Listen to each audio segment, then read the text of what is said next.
Shalom, balance, paradise, all. We are back in the laboratory and I have a special guest with me. I thought I would switch it up a little bit and bring some feminine energy onto the broadcast. So we welcome the world-renowned, legendary Caroline Pearce. How are we? Oh, I like that introduction. I'm not sure I can live up to that, but thank you. I'm doing good. I'm doing good, thank you. How are you? Excellent, excellent. So we're getting a little bit more summerish conditions over here in sunny England. It rained today, unfortunately, but you know, we can't have it all. We can't have it all. Which is funny. So if it makes you feel any better, I'm looking out the window. It's early in LA here, and it's grey and cloudy today, which is unusual, but yeah, we're getting a little bit of that. Very much so. Making me at home. Definitely, definitely. One day's enough though. The sun can come back. No, it has been really hot, so we've been really lucky. So a bit of respite, a little bit of respite. Exactly. Yeah. Definitely. So I have brought you onto the broadcast because you are a leading female figure from the UK in the sports world, in the presenter world as well.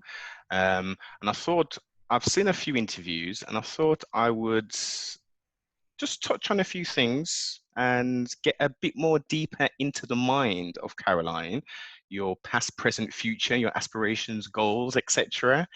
You know, just to expose the people a little bit more to who you are as a person. Great. No, happy to do so. Fire away. So how did it all start? I mean, I know clearly you're an athlete, and I recall seeing you first on Gladiators. Yeah. That's when for me at least, that was the inception of Caroline. Is that indeed correct, or was you prior to that doing things within the industry, etc.? Yeah, no, that was kind of the start of television mainstream, I guess. I mean, before that, I was an athlete. So I was competing for Great Britain in track and field. I was a heptathlete for many years, British champion twice. And then I went and did bobsled for a little bit as well, which is a little bit crazy. So they recruit a lot of athletes from track into bobsledding. So I pushed sleds in Calgary, Canada. Very different.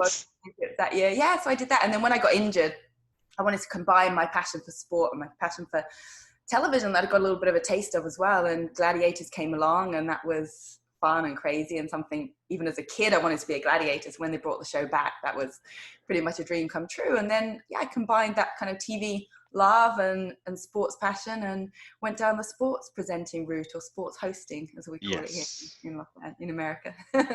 Okay. And clearly it's grown exponentially since that period, and you've branched off into multiple, as you say, BT Sports, etc. And more, for me at least, and my world, combat sports, which is a great passion. And I've seen you throughout quite a few organizations. How did you manage to segue into MMA, sort of mixed martial arts? Yeah, kind of by opportunity as opposed to sort of tracking that down. I mean, when I first started in sports, I guess broadcasting or presenting, I thought I'm not going to suddenly step in and be the lead football reporter. You know, there's people that are doing that job, and you know, you see the same people get used for the same thing. So I thought, how can I find different angles and places where there's maybe not a female lead, or you know, there's an opportunity to get in. And it actually started with World's Strongest Man. So I had done a few, I knew some of the strongmen from the gym and from training, and my mum used to play badminton with Jeff Capes. I don't know if you remember Jeff Capes. He was World's Strongest Man. Legend, of course. Yeah, I played badminton with him. They were both part of the police force. And so I got this opportunity to start presenting some of the Strongman Champions League and Europe's Strongest Man, and then it went on to Channel 5 and I got to do the World's Strongest Man. So I kind of found that niche, if you know what I mean. Yeah. And there wasn't a sort of a female lead doing it. And that was a lot of fun. That was a lot of fun. We went off to America and World's Strongest Man. Was there much preparation in regards to what you needed to learn? Yeah, for sure. Yeah? I prepare. I just love to research. I love to know everything about whether it's fighter or athlete or whatever it is, and watch back past tapes and shows and everything. So yeah, I mean, I needed to get to know the events and the history of the sport and the personalities and, you know, what's come before. So, but for the most part, it was just reacting to the games and what happened. So I've been doing that, and I thought, you know, I love this kind of being amongst sport again. It was giving me that same feeling I had as an athlete myself, to be amongst it. I'd feel nerves for them, not for me and my job going live or whatever on television. I was just feeling nerves for them competing, and saw crazy injuries and then the highs and the lows, you know, all the stuff that comes with sport.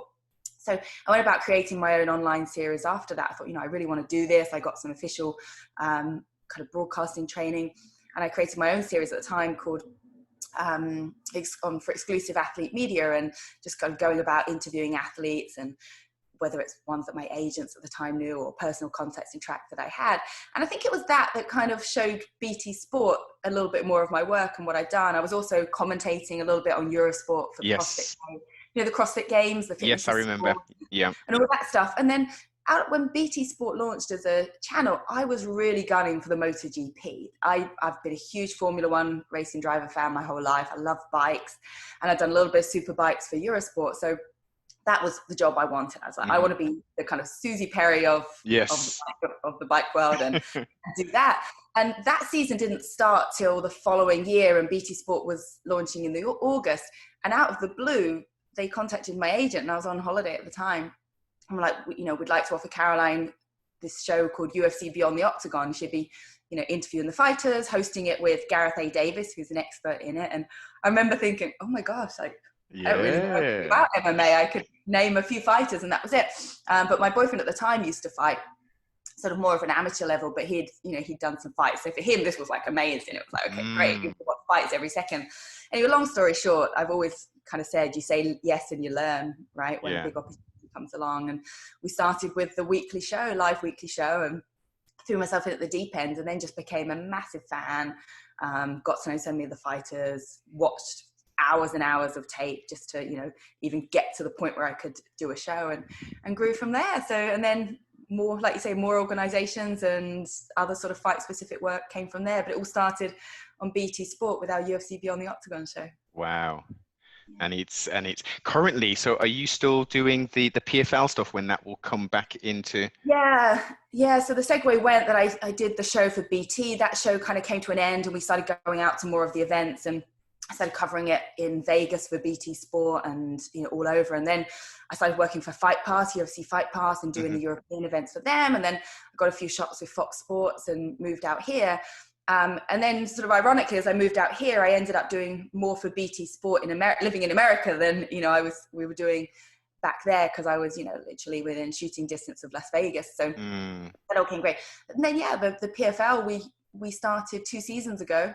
For those that don't know, the PFL is the Professional Fighters League, and it's taking MMA and putting it into a true sports format. So like with every other American sport, where you have a regular season, a playoffs, and a championship. So, you know, regular season, they're fighting for points. At the top of the leaderboard go through to the playoffs, and they fight twice in a night. It's like a knockout format. You get 2 rounds for the quarterfinals, winner moves on, and then 3 rounds for the semifinals, because you can only actually ever do 5 rounds in a single night anyway, if it's a championship fight. And then they fight for $1 million on New Year's Eve, as well as their payday along the way. So yeah, that's been fun, because it's different. You know, it's not trying to compete with UFC. It's just a whole different format, and I was lucky to be able to do both, because PFL is for ESPN in the US, and what I do with UFC is for BT Sport in the UK. But yeah, we've our season has been cancelled this year, you know, with everything going on, and I think they took that decision early on because, one, we have a lot of international fighters. Yes. It's taken the UFC, with all the money they have as the top organization, to, you know, put on Fight Island and so forth. So one, we had so many international fighters, the safety as well, obviously. And I think with us, because we're a season, if you push it back, you run into other sports seasons on the network, you know, and it starts to not be as beneficial. So yeah, so we're not back till next year, unfortunately, but I know they're looking after the fighters are being paid still, and there's talk there could be an exhibition fight or so at the end of the year. So fingers and toes crossed. I mean, for me, you definitely, I mean, we need more. I mean, luckily, as you say, with the tremendous money that the UFC and is it in Endeavor that is the holder? Yeah, it's bought by William Morris, wasn't it? And Yeah. So, they've got a very deep pockets. I know they're in financial difficulties currently themselves and have made some layoffs, etc. But, luckily for the fight fans and for the athletes, they've been able to put on events. Bellator's coming back. So, trustfully, as I say, fingers and toes crossed, we can see some PFL events. yeah. And for Being those, being in the UK, I personally find it quite difficult to actually view anything in regards to the PFL. oh yeah, Um, on what's the best way for people to actually get tuned into the PFL? yeah. So in our first year, we were on NBC Sports, and then we were on Facebook Watch. So then internationally, everybody could watch it. For the UK audience, gosh, you've tested me now. I'm trying to think of how it can be. You haven't found a way to view it. No, I found it very, very difficult. I mean, yeah, It I've, is viewable in the UK because we've got Brendan Loughnane now as well. yeah. Fight has been signed. I'll find that out for you. I'll find that out for you. Gosh, I should know that off the top of my head. No, But don't worry. That's what we're on the here US for. broadcast. Yeah, I'm focusing on the US broadcast. And again, we've got Randy Couture on the broadcast. Yeah. Last 2 seasons, we've had Eve Edwards as well. Those that know their MMA will know the legend he is too. And then Sean O'Connell, who won our season 1, UFC veteran as well. Yeah, so a fun team. And Rory McDonald signed for this next season. Exactly. I think that was a very smart move. I think people get caught up in organizations. I mean, going back to the wild, wild west, if we call it that, where people was fighting in multiple different organizations, really proving themselves to be the best fighter in the world. Whereas now you've got these, as we're seeing in the last few months, fighters saying how the contracts aren't the best and they're told that, especially within the UFC, they're called independent contractors, but they're signed to exclusive deals.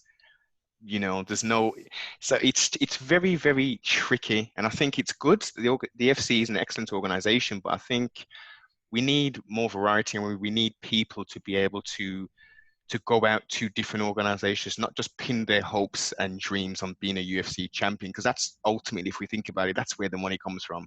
Unless you're a The higher level. exactly Jorge Masvidal type or a Verdum who gets paid a fair bit as well. Um, I think at some point, trustfully, it's going to happen. We need some cross promotional fights. Bellators have done it with Risen.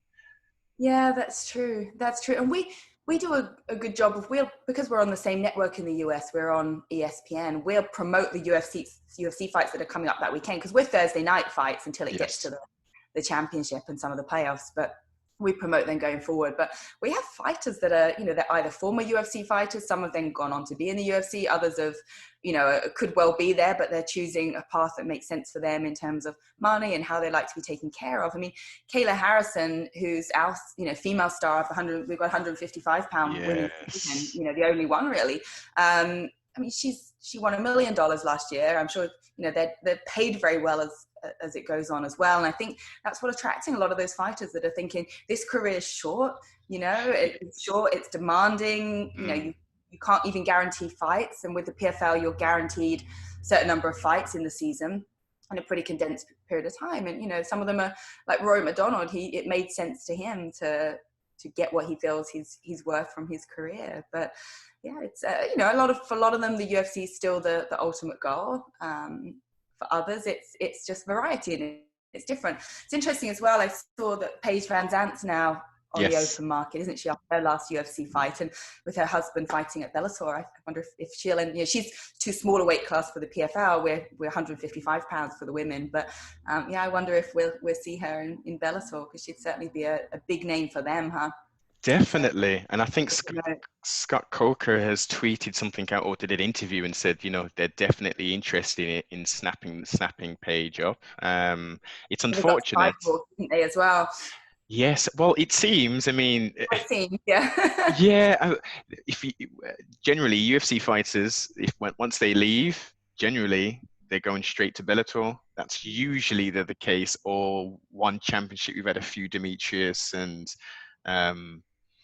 what Did was your? Misha Tate go to one championship, or was that's more of a She uh, she she's a was the different role there, isn't she? exact. That's a management type of role where she'll do a bit. Yeah, yeah. Well, we And pitched for Cyborg as well. The PFL did pitch for Cyborg, but in the end, she chose Bellator. That made more sense for her. So I thought it would have been a great idea. I thought, the less of a weight cut, we've got this upstart in Kayla Harris who's tremendous. She looks absolutely phenomenal.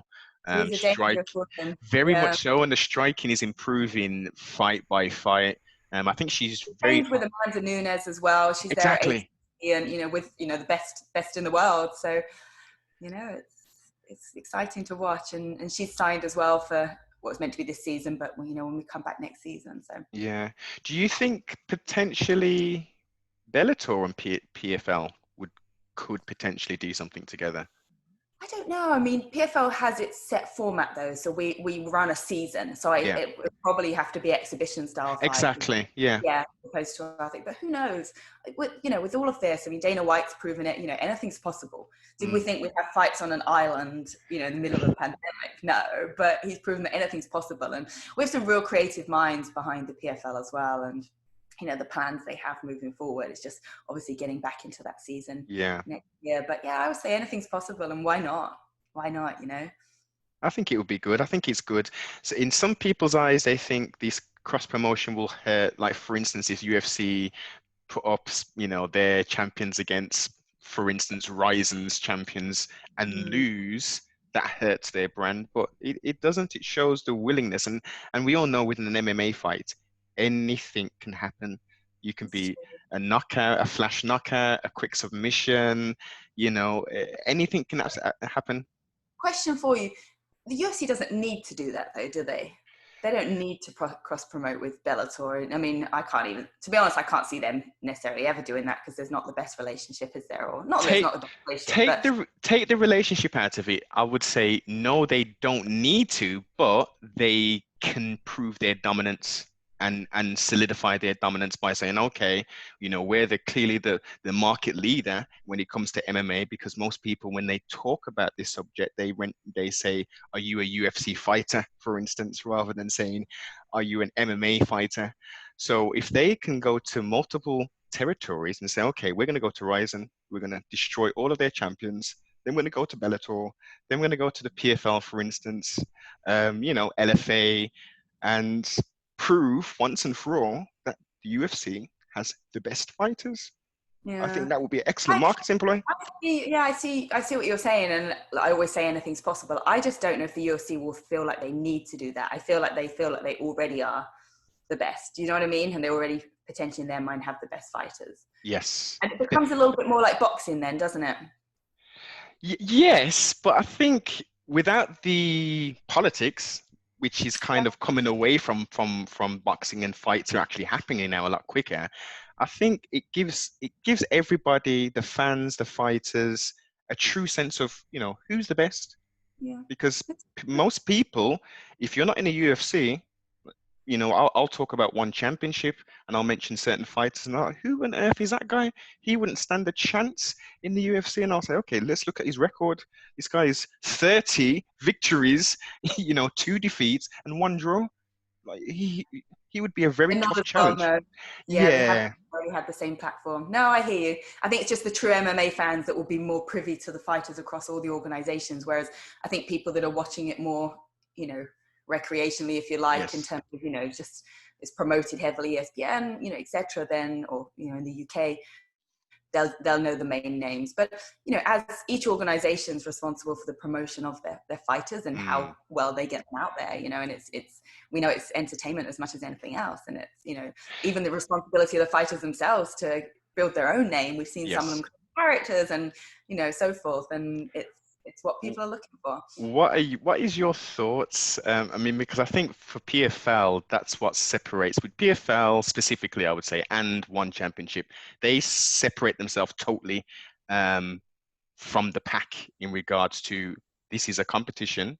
This is about honor and respect. This is about seeing who's the best on the night. This isn't about making memes about people and being disrespectful about people's mothers and the weirdest kind of stuff that we see, which is supposed to be under the banner of sports entertainment, assaults taking place. You know, we all know about McGregor and stuff.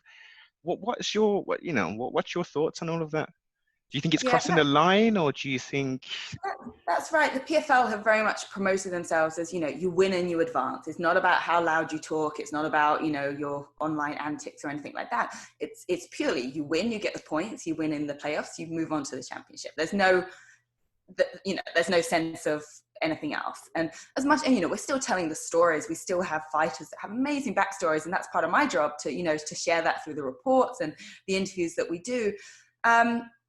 I think at the end of the day, I think those fighters that naturally have those personalities, you talk about a Conor McGregor, you talk about a Chael Sonnen, some of these guys, they naturally are that way, or they like to act that way. And then you get others that either are trying to do that and it doesn't fit with their who they are, so it doesn't come across authentic.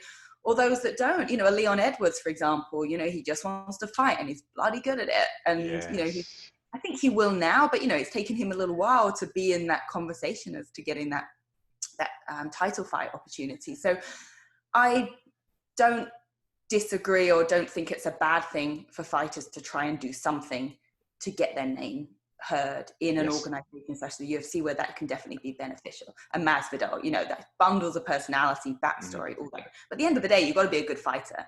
Unless he was that like street fighter. Same with McGregor, those guys that will fight anytime, any place. Cowboy Cerrone. I think unless you are one of those guys, then it's not going to ride if you're just making up a personality without kind of substance behind it. Yes. But it's refreshing when, you see people get, like I say, in the PFL, it's refreshing to see the fighters getting the opportunities because of just they've earned it, they've done the work. So, but if they then had their personality on top of it, which a lot of us do as well, or a great story, then they become the name that we talked about, people then in the general public are going to be aware of. So yes, I'm not saying like create a character, but I'm just saying it doesn't harm to show your personality and, and share a little bit more of yourself. What got me hooked on fighting? The fighting was amazing. I loved it. But as soon as we started getting the fighters into the studio at BT Sport, it was their stories, like, learning about them as people and where they come from and what they do. And that's what got me personally invested. Then you care, you've got to care. And that's a great thing about the PFL as well. Because it's a league, you're following them through the whole season. You care, you saw their last fight. Where are they going to go next? What's happened in between? So I think storytelling's such a big part of it. It makes people care. I would 100% agree. And everything you said, I concur. The issue I have is where the lines are blurred, where it's not just about your personality, it becomes personal. I think we need less of that. We as you say, it's all about marketing yourself. You brought up Leon Rocky Edwards. He should have already have challenged for the welterweight strap. He should have already done that. I mean, the former champion was kicking and screaming, saying he doesn't want to come to London and fight Leon. He hasn't got a big enough name, even though he's on an 8-fight winning streak. He's clearly a contender. Dangerous, they know it.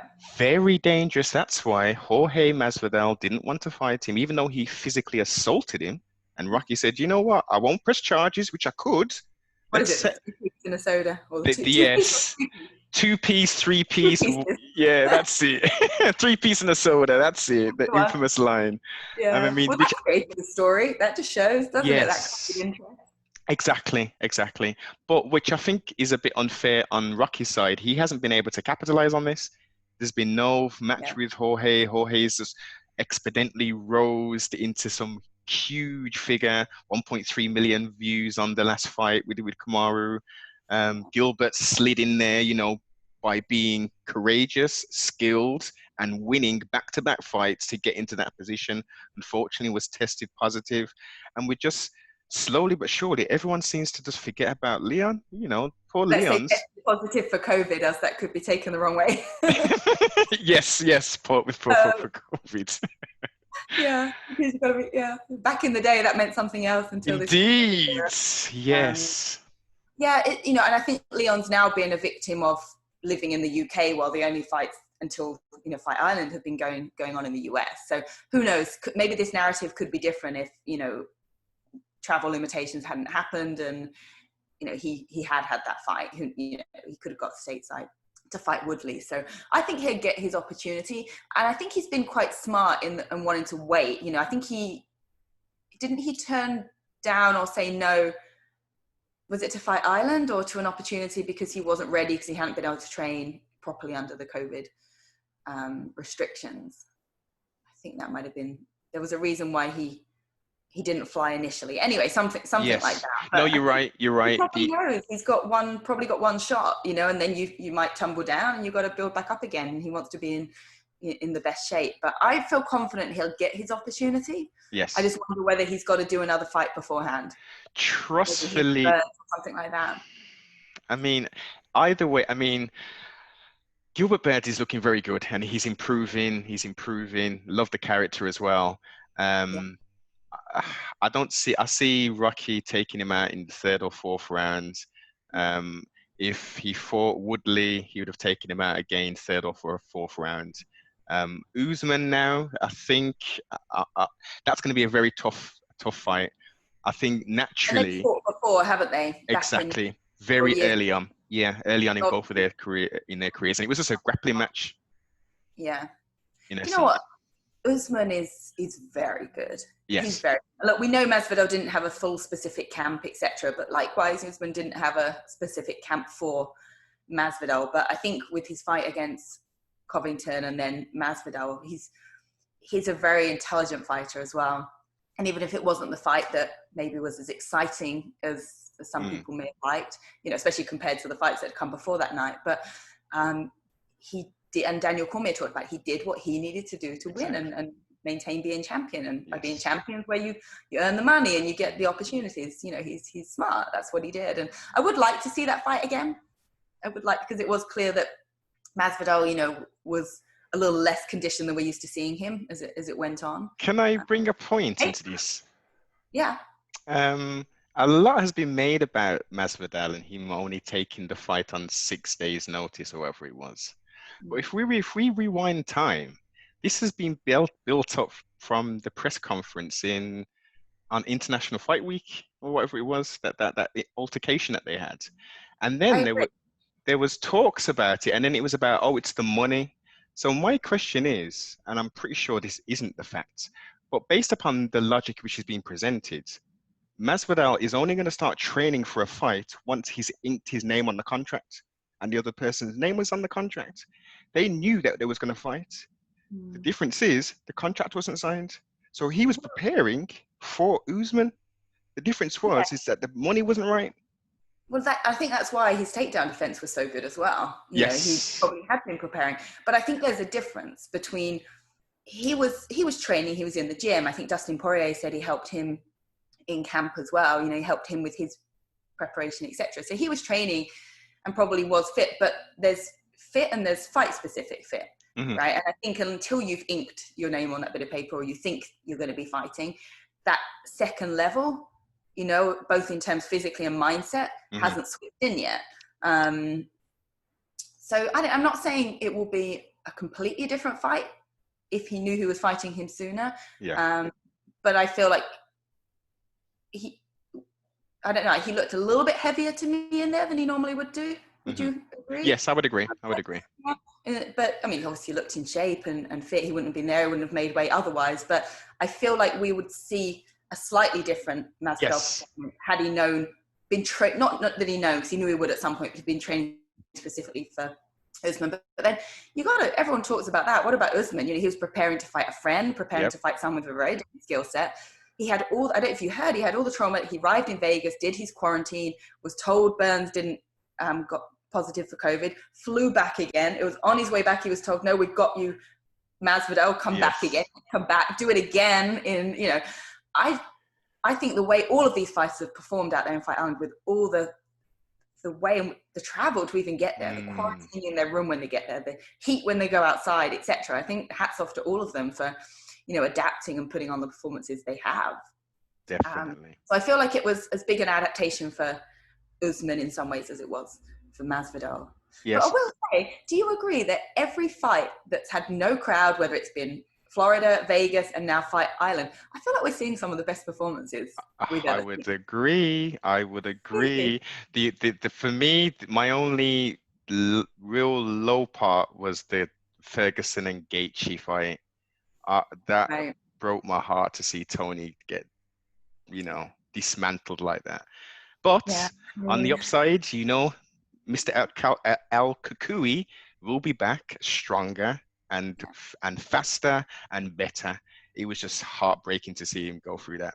look, he showed how tough he is. I Mm, mean, which no one doubted anyway. But and then it showcased us to how good Gaethje is. But it's a shame that we don't get that story play out with Ferguson and Khabib. Khabib, Maybe we will at yes. some point, but it's been trying for so long.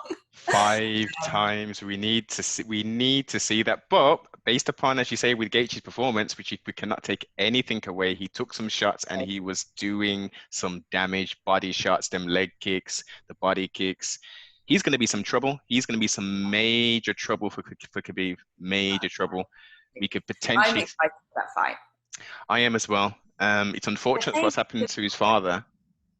so sad. And so Habib's father, Abdul Maloop, if I say it correctly, sorry, he trained a lot of the Dagestani fighters, Hmm. as you know, and a lot of them were in our, or are, or have been in our professional fighters league. So he was the trainer of a lot of our Dagestani fighters. We have a lot of Russian and Dagestani fighters in the league.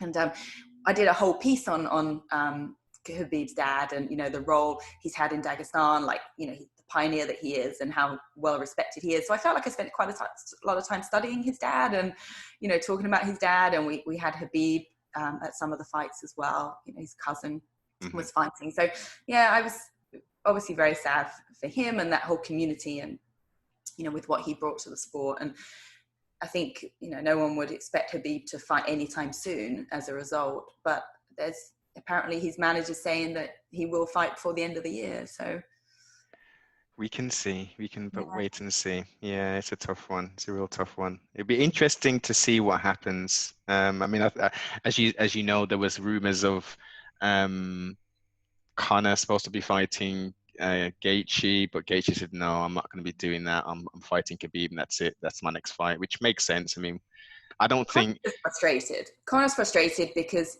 he wants to fight. He said after fighting Cowboy, this was a comeback of Yeah. regular fighting, etc. And I think they don't want to put him on Fight Island. They don't want to put him in Vegas without a Mm, crowd. hmm. And I think he's seeing all these amazing fights play out and the Yeah. juggling, and he wants the fight that makes sense for him. There was even talk of him and Anderson Silva, right, at one point. Yes, indeed, which is a horrible idea. Oh, no disrespect to Anderson Silva, but it's time. If he's going to continue fighting, he needs to be fighting people around that sort of, you know, period Right. of time where they're on their way out, kind of thing. He's still talented. He's a pioneer. He's a legend. He's a future Hall of Famer potentially, if not a current Hall of Famer. But with how the new guys are coming in and how tough they are and how well disciplined, it's not competitive. It really isn't. I think it's just one of those sort of legendary matchups, showcase Mm, matchups, etc. But I'd like to see Conor back. I don't believe he's retired for good. I think he's still got so much more fight in him, and it's not about money. It's just he's a fighter. That's what he does. yes, And I feel like we'll see him in some realm fight again, hopefully this year. But I think it's difficult to put on a Conor McGregor fight without a the crowd. Yeah. crowd. But Mm. we've all got to adapt. It's the new normal, and maybe they'll come to some arrangement where it makes sense. So. Well, I mean, could it just be down to the finances? Because, as we know, 1.3 mil was done on the last pay-per-view, and, everyone's going to get a share of that. So is it because of his wages, his purse is that much that they can't afford not to have the live gate and the merchandising and stuff? Possibly. I don't know. I don't have any insight on that, but Yeah. I've heard them say it would be tough to do a Conor fight without a live gate. But Mm. the same time, the pay-per-view that he would generate. Of I mean, it course. depends how much he wants to get back and fight. But all the media, all these interviews, everyone's mentioning his name as if he hasn't retired. It's almost like no one's, apart from Dana White, who keeps pointing out, well, Conor's retired. I feel like everyone else is talking as if he actually hasn't. So Conor will do what he wants to do when he's ready, and he's enjoying his life, and he's always training. He's always training. He's always in shape. So yeah, I hope so. I feel like he just adds a whole nother level and a whole nother level of interest when he fights. And there's obviously other names that are up there, but I've been and I've covered and I've been to many a Conor McGregor fight, and there's actually nothing quite like it. It's a different atmosphere, isn't it? Just the Irish that congregate in Las Vegas, descend, should I say, on Las Vegas. Definitely. So lastly, on that Conor's topic, who would you, if you're playing matchmaker, what would be the best fight for him to come back to? Whether it's the best or whether it's just ones I want to see is a different question. But the ones you want to see, then let's just rephrase the question. I'd like to see him fight Gaethje. For whatever reason, there was a delay fighting Khabib. I'd like to see him fight Gaethje. Mm-hmm. I'd like to see him fight Tony Ferguson. Yes. I'd like to see him fight Jorge Masvidal. I think all of those are exciting fights. Mm-hmm. They're all exciting fights to me. I would agree. I would 100% agree. Switching gears, let's get back to you, Mademoiselle. Yeah. So, outside of your hosting, I'm aware you do a lot of stuff on Instagram in regards to personal fitness and stuff. Can we get into that realm a little bit? Yeah. I mean, having been an athlete myself and always kind of juggling, the two industries of reporting, presenting, and then the fitness industry. I've been a master trainer for a company called Powerplate for many decade or so now. The vibration training equipment that we use with a lot of athletes, fighters, the general public, etc. But during this whole COVID pandemic, especially, like, home fitness has just become huge, and the ability to keep people moving at home, motivated and fit at home has become one of my big focuses. So yeah, you're right. My Instagram at carolinepearce, if I can do a little plug, is primarily fitness content. And I have two apps I'm a big part of. One's called FitOn, which is a free app. And I'm one of the 12 trainers on there, where you can follow my workouts from hip style, dumbbells, stretching, fight specific workouts as well. And kind of pick and choose. It's a free app, and it's downloadable in the App Store. We've got some great new workouts there as well. And then Tv.Fit is a UK-based company, another app that I'm a part of, and I have my programs on there. So I have a program called Limitless, which is a 60-day series, bodyweight series, and just about to launch in a few weeks' time, SKULPT, which is a dumbbell body shaping routine. So yeah, they're the two places that all my work and energy have been going in terms of workout content, with a ton on my Instagram as well. So yeah, if anyone wants to get fit at home, definitely links will be below. Now for both apps, the latter app, the UK based one, is that a free app as well, or is that some sort of subscription? So that's a paid subscription. Yeah, I think it's only around $9.99 a month, because you're getting programming. You're getting full-on programming. So FitOn, sort of individual workouts you pick and choose. Okay. The app, you pay for sort of certain features on that if you want to. And then Tv.Fit it's available internationally, but it's a UK-based company. And yeah, you pay, and then you access to everybody's programs on there. Gemma Atkinson's got one on there as well called Stronger, and yeah, you could do True Fusion style workouts as well, which are more Pilates and yoga. So yeah, lots of good stuff. So it's kept me busy, it's kept me fit, it's kept me moving. My home has been turned into a mini studio. I've got equipment everywhere and lights, and it's been crazy time. Definitely. So with the current pandemic, as you said, you've been keeping yourself busy in that respect. Trustfully, you haven't been affected too much in respect to, like, your day-to-day bits and pieces? Yeah, I mean, it has changed a lot. I'm used to being on a plane every week or two, different traveling to different parts of the country, traveling internationally, live broadcasting, etc. Like, my work predominantly takes place at home now, which has been a big adjustment. Good in some ways, frustrating. I'm getting a bit of cabin fever in others, but I'm lucky. I live in Los Angeles. I moved here 4 years ago. We have the sunshine, we have the beaches still available, some great outdoor space to work out, and and stuff. So yeah, I can't complain, but I am looking forward to getting back to the UK, seeing my family, and getting back on the road with the UFC and the PFL again soon. So fingers So crossed. what's going to be next, UFC wise? Is once they do is it the European events that you would cover for UFC? No, for UFC, I do the US stuff primarily. So Daniel Cormier, Stipe Miocic is still looking like it's going to be in Vegas. Mhm. So I'll probably be there in person, as I was for Amanda Nunes' last fight. And they did Ah, it at the at Apex, the and Apex, yeah. yeah, and we're in the media tent. We're all COVID tested that morning, stay in a room the whole day until they get our test results back, put us on the coach to the So, Apex. So hopefully, yes. unless they move it somewhere else, hopefully because I can drive to Vegas from LA, so hopefully I can be a part Few, of that one for BT Sport. few-hour drive, I take it, from Vegas to Vegas, right? Traffic's Yeah. good at the moment. There's not too many. This One of is it. the upsides, yeah. And what is the COVID test like? I mean, I've seen I think on the very first Fight Island. No, it was the Jacksonville one. That's what it was. And there Yeah. was a lot of people were it looks excruciating, and like how far they're putting the So I didn't have the nose one. I had the throat one. I guess they're mixing it up, but it's like the stick goes down and it keeps going. Whoa. It's like a tickle that makes you kind of Yeah.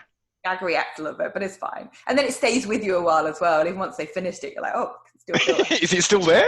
Yeah, it's kind of still there. It's like tickling. Something's tickling you, but yeah, it's fine. It's fine. Good. Okay. If you can, what is the best way for people to get in contact with you, Mademoiselle? What's your social medias, Twitter, Instagram, and all the rest of it? Yep, they're all at Caroline Pearce. Pearce spelled Pearce. So follow me at Caroline Pearce. Check out my website, carolinepearcetv.com.